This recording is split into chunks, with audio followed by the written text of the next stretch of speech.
Our video begins with having the poles already strapped to the tractor. The timbers are placed perpendicular to the poles in approximate locations. 30-foot poles would require 3 timbers minimum. The bigger the pole, the more timbers are required. Bunks also may be stacked in 5 rows high maximum. Here, the operator is hovering the poles above the timbers to position the timbers exactly.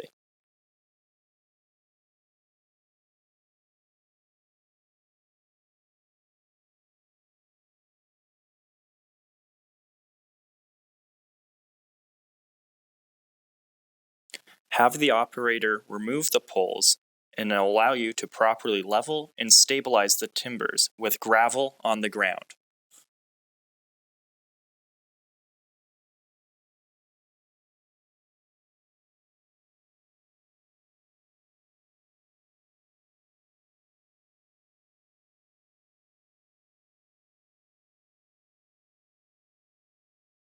Have the operator place the poles. The poles should be placed in the middle of the bunk first so that they do not fall off. Check the timbers for movement and ensure contact with the poles. Ensure 3 points of contact between the poles and the timbers.